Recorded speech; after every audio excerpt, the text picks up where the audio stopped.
പോകുന്നതിനുള്ള ദുഃഖം അദ്ദേഹം പ്രകടിപ്പിച്ചിട്ടുണ്ട്. അതായത് സർവകലാശാലയുടെ ബജറ്റിൻ്റെ അതിൻ്റെ ടോട്ടൽ പ്ലാൻ ഔട്ട്ലേയുടെ 80% എസ്റ്റാബ്ലിഷ്മെൻറ്റ് ചെലവുകൾക്ക് ഈ ദൈനംദിന ചെലവുകൾക്ക് വേണ്ടി മാറ്റിവെക്കേണ്ടതുകൊണ്ട് സർവകലാശാലകൾക്ക് ഈ അക്കാദമിക് ഗവേഷണ കാര്യങ്ങൾ മുമ്പോട്ട് കൊണ്ടുപോകാൻ കഴിയാത്തതിനുള്ള ഒരു വിഷമം അദ്ദേഹങ്ങളിൽ പ്രകടിപ്പിച്ചിട്ടുണ്ട്. അപ്പോൾ ഈ സയൻറ്റിഫിക് ടെമ്പർ എന്നത് ഞാൻ നേരത്തെ സൂചിപ്പിച്ചതുപോലെ നമ്മുടെ മനസ്സിൽ ഉണ്ടാകേണ്ട വലിയൊരു ശാസ്ത്ര യുക്തിബോധം, ഈ ശാസ്ത്ര യുക്തിബോധം ഇല്ലാതാകുന്നു നമ്മളുടെ ഈ പുതിയ കാലഘട്ടത്തിൽ എന്നുള്ളതാണ് ഏറ്റവും നിർഭാഗ്യകരമായ കാര്യം. നമ്മൾ 21-ാം നൂറ്റാണ്ടിലാണ് ജീവിക്കുന്നത്, മിലീനിയത്തിലാണ് ജീവിക്കുന്നത് എന്നൊക്കെ പറയുന്നു. ശാസ്ത്ര സാങ്കേതിക രംഗങ്ങൾക്ക് നമ്മൾ വലിയ നേട്ടങ്ങൾ ഉണ്ടാക്കുന്നു എന്ന് അവകാശപ്പെടുന്നു.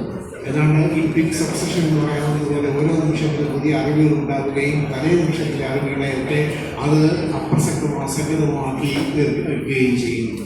ഇങ്ങനെ നമ്മൾ മുമ്പോട്ട് പോവുകയാണ്. ചന്ദ്രയിൽ മനുഷ്യരെത്തുന്നു, ചൊവ്വയിൽ വെള്ളമുണ്ടോ എന്ന് പരിശോധിക്കുന്നു, ക്ലോണിങ്ങിലൂടെ ഒക്കെ മനുഷ്യനെ ഉണ്ടാക്കാൻ പറ്റുമോ എന്ന് നോക്കുന്നു. ഈ വിധത്തിലൊക്കെ ശാസ്ത്ര സാങ്കേതികങ്ങൾ നേരത്തെ പറഞ്ഞതുപോലെ വലിയൊരു ഇൻഫർമേഷൻ റവല്യൂഷൻ, ഒരു വിജ്ഞാന വിസ്ഫോടനം ഉണ്ടാവുകയും ആ വിജ്ഞാന വിസ്ഫോടനത്തിൻ്റെ ഭാഗമായിട്ട് പുതിയ അറിവിൻ്റെ ശകലങ്ങൾ ഉണ്ടാവുകയും ഈ അറിവിൻ്റെ ശകലങ്ങൾ കൊണ്ട് നമ്മൾ നമ്മുടെ പുതിയ തലമുറയെ എക്വിപ്പ് ചെയ്യുകയും ഒക്കെ ചെയ്യുന്ന ഘട്ടത്തിൽ തന്നെ ഈ കേരളത്തിൽ നിർഭാഗ്യകരമായ ഒരു കാര്യം എന്താണെന്ന് വെച്ചാൽ നമ്മൾ വീണ്ടും അനാചാരങ്ങളിലേക്ക്, അതേപോലെ അന്ധവിശ്വാസങ്ങളിലേക്ക്, ദുർമന്ത്രവാദങ്ങളിലേക്ക് ഒക്കെ പോകുന്നു എന്നുള്ളതാണ്. അവിടെയാണ് ഈ സയൻറ്റിഫിക് ടെമ്പർ ഭരണഘടന അതിൻ്റെ 51A വകുപ്പ് പ്രകാരം ഓരോ പൗരൻ്റെയും കടമയായി രേഖപ്പെടുത്തി വെച്ചിട്ടുള്ളതാണ്. 51A of Indian constitution. ആ ആർട്ടിക്കിളിൽ പറയുന്നു ഓരോ പൗരൻ്റെയും കടമയാണിത് ഈ സയൻറ്റിഫിക് ടെമ്പർ വളർത്തിയെടുക്കുക നമ്മുടെ സമൂഹത്തിൽ. പക്ഷേ ഈ സയൻറ്റിഫിക ടെമ്പർ അധികാരം തന്നെ അതിനോട് മുഖം തിരിഞ്ഞ് നിൽക്കുന്ന ഒരു ഘട്ടത്തിൽ സംഭവിക്കുന്ന എന്താണ്? ഇതൊക്കെ ചോർന്നു പോവുകയാണ്. ചോർന്നു പോകുക എന്ന് പറഞ്ഞാൽ നമ്മളുടെ ഏതോ ചരിത്രത്തിലെ അന്ധകാര ഘട്ടങ്ങളിലേക്ക് വഴുതി വീണ്ടു പോവുകയാണ്. അന്ധവിശ്വാസങ്ങളും അനാചാരങ്ങളും അയിത്തമടക്കമുള്ള ദുരാചാരങ്ങളും ഒക്കെ തന്നെ നമ്മുടെ സമൂഹത്തിലേക്ക് കടന്നു വരികയാണ്. ഈ ദുരവസ്ഥക്കെതിരെയാണ് രാമൻ സാറിൻ്റെ കത്തത്തോളം ജീവിതം കൊണ്ട് പോരാടിയത് എന്ന് ഓർക്കണം.